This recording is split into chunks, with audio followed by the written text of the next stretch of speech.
je vous invite à réfléchir un instant à l'expression « perdre du poids », tout en cessant de penser à cela. Peut-être qu'en fermant les yeux, vous pourriez y voir mieux. Un peu comme si nous allions, avec juste une petite explication, débloquer ce qui vous empêchait de maigrir. Pour cela, laissez-moi juste vous raconter l'histoire de Perrine. Cela n'a rien à voir avec la raison pour laquelle vous l'écoutez. Et pourtant, des messages y sont cachés. Perrine vit dans une jolie maison en banlieue. Elle y vit seule pour le moment. Elle attend encore le prince charmant. Quand ses amis lui rendent visite, elle fait tout pour leur faire plaisir. Elle ramène de ses voyages les meilleurs thés qu'on puisse trouver, mais également des musiques latines ou des mantras d'Asie pour rythmer leur soirée. Ses amis adorent passer du temps avec elle, mais voilà, on est un peu à l'étroit chez elle. Il faut dire qu'elle a hérité de tous les meubles de famille. Ses parents s'étant séparés, ils n'ont rien voulu garder, et elle se sent comme obligée de préserver cet héritage. Ses amis se moquent souvent d'elle, en lui montrant à quel point c'est démodé, ces gros buffets, et même si elle le sait, c'est plus fort qu'elle. À chaque fois qu'elle va chez quelqu'un de sa famille, elle repart les bras chargés de bibelots ou de meubles dont il voulait se débarrasser. Elle ne peut pas accepter l'idée que des objets familiaux se retrouvent vendus 1 euro au kilo dans des vides-greniers. Alors elle entasse, se fait la promesse de trier mais n'y arrive jamais. Oh, ça c'est le livre que ma grand-mère me racontait. Et ça c'est ceci. Et ça c'est cela. Et puis un jour, comme aujourd'hui, sa tante vient lui rendre visite.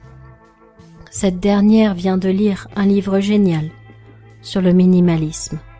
Elle lui dit qu'elle serait bien plus heureuse en vidant tout ça. Et Perrine répond qu'elle ne peut pas. Ça appartient à sa famille. Sa tante n'en croit pas ses oreilles.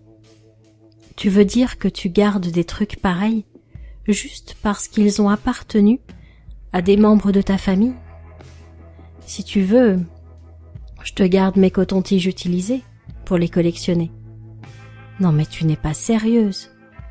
Si, je ne peux pas donner ou jeter ou laisser perdre des choses qui ont appartenu à mes grands-mères, mes grands-pères ou mes arrière-arrières. Mais n'importe quoi, Perrine. Toutes ces choses ont été rachetées après leur mort. La seule chose dont tu as hérité d'eux, ce sont tes beaux yeux bleus. Débarrasse-toi de toutes ces choses inutiles. Elles te volent ton espace.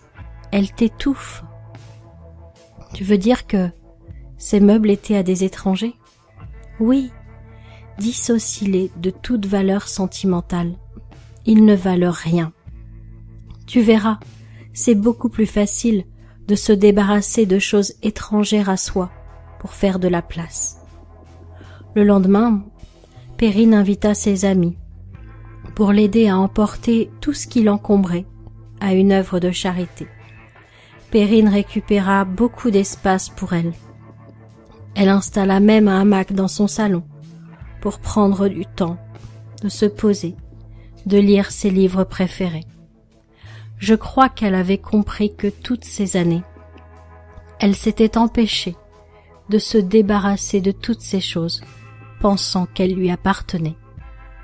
Elle avait peur qu'elle manque à sa famille. Mais puisque toutes ces choses appartenaient à d'autres, elles n'étaient finalement que des parasites. Il suffisait de se secouer pour les chasser. On dit souvent que dans la vie, il y a des gagnants et des perdants. Et vous vous vous obstinez à vous demander « Mais pourquoi je ne perds pas un seul kilo ?» Parce que depuis toujours, vous avez appris que c'était bien de gagner, d'être un gagnant. De plus, perdre, c'est négatif. On perd un être cher. Dans le mot « perdre », il y a la notion que c'est quelque chose qui nous appartenait, qui nous était cher et qu'on nous arrache. Vos kilos en trop vous coûtent peut-être cher, en régime en tout genre, en crème miracle, mais ces kilos en trop sont des parasites. Ils sont étrangers à votre être complet. Vous avez peut-être ressenti un vide que vous avez cherché à combler, mais c'est comme si vous aviez tenté de faire rentrer des triangles dans des formes carrées. Maintenant que vous connaissez la vérité, vous allez pouvoir gagner de la minceur, gagner du bien-être, gagner de la confiance, gagner de l'amour. Vous êtes le grand gagnant de votre amincissement. Imaginez que vous avez un ticket de la loterie de la minceur, avec marqué perdant. Déchirez-le. Maintenant, choisissez un ticket gagnant. Insérez-le dans la machine et voyez s'afficher sur l'écran gagnant. Vous êtes le grand gagnant de la minceur. Visualisez bien ce ticket. Voyez-vous être invité à l'émission télé.